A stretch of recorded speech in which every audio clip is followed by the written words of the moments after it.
So, following from what you said in terms of the expectation to feed 2 billion mouths, what we have had in the last 50 years is that there's been expansion in production, and there's been improvement in use of fertilizer, and improved seeds, and the chemicals. That has been the reason for the large growth. But to meet that target, we need to be more efficient. And the only way forward is to deploy artificial intelligence, technology, improved technology for efficient planting, harvesting, determination of yield, packaging, and movement of these goods to wherever they need to be. So artificial intelligence presents a lot of opportunities linked to improved technology, especially when you look at Nigeria, for instance. We have Tractor Owners Association, for instance. They aggregate a lot of farmers' requests. We have Tomato Orchard Association. They aggregate a lot of farmers, and these are very important crops. Rice Farmers Association, Corn Farmers Associations. Now, these are crops that can be affected by disease, by flood. Artificial intelligence using drones and all the algorithms can determine ahead these challenges and enable farmers to take proactive action to reduce the impact of climate change and the pests and diseases in terms of what yield they expect. And they'll be able to project their yield even better. So there's opportunity for investment into AI.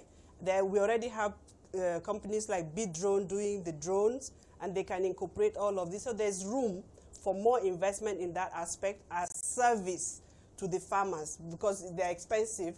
Few farmers can afford to own them, but as service, and it will take us to the next level. Bringing it back home, yeah, I can imagine that the agri-extension officers have their work cut out for them, because I can imagine what it would take for them to get a lot of some of these local farmers, especially the smallholder farmers in the hinterlands, and how to get them to adopt some of this new innovation in agriculture. Well, its adoption can be proven once it's affordable.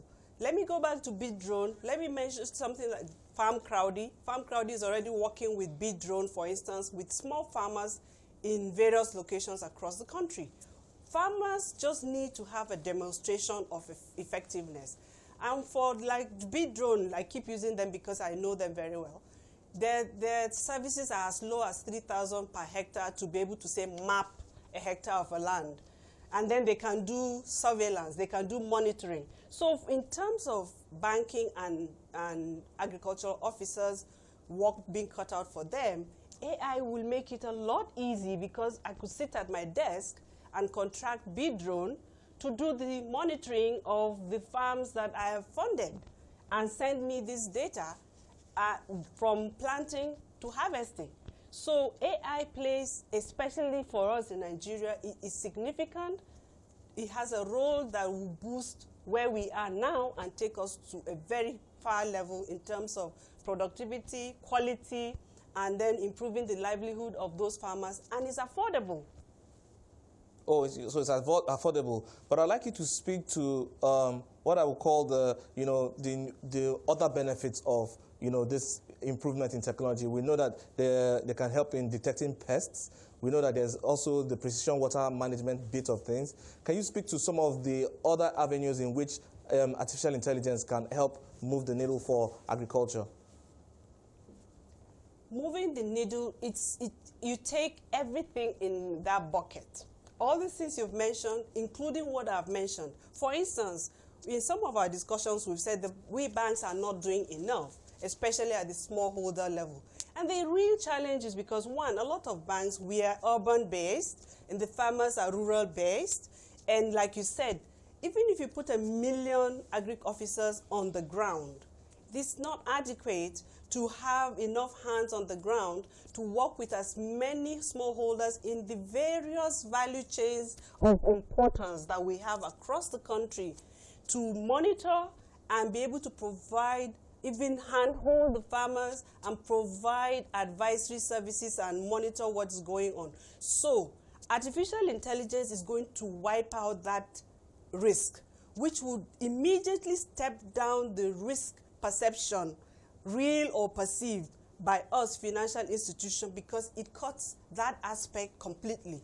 And like I said, from the figures that have been provided, it can be as low as 3,000 per hectare for a mapping. It can be as low as 8,000 per hectare for monitoring for pests and diseases and flood and all of that.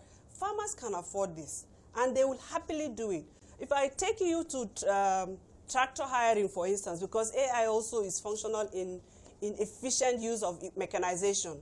We have Tractors Owners Association, TOFAN and TOAN.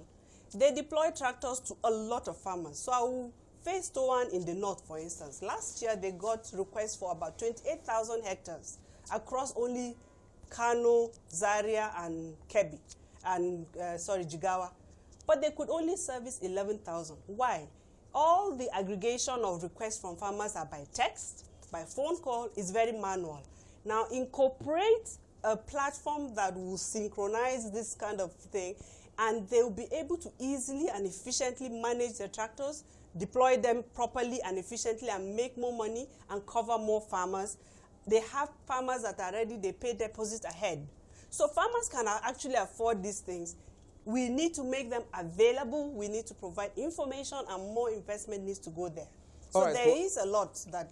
Okay. All right, but beyond affordability, you know, we've just been talking about one end of the divide. You know, where we're talking about ramping up our production, you know, by 2050 because of the amount of mouths that need to be fed.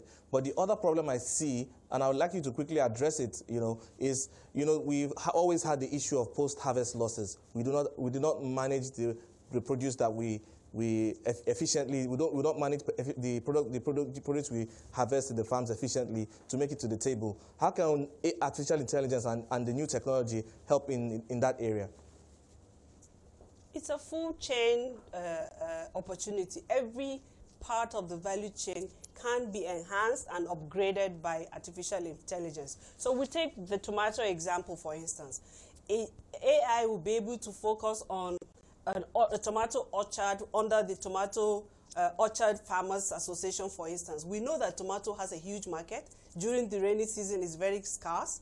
But if the tomato orchard farmers have access to real AI technology via drones or whatever deployment mechanism, they'll be able to determine, first of all, control the disease, determine output and yield and quality, and then be able to market the products ahead. All right, so and the market is available.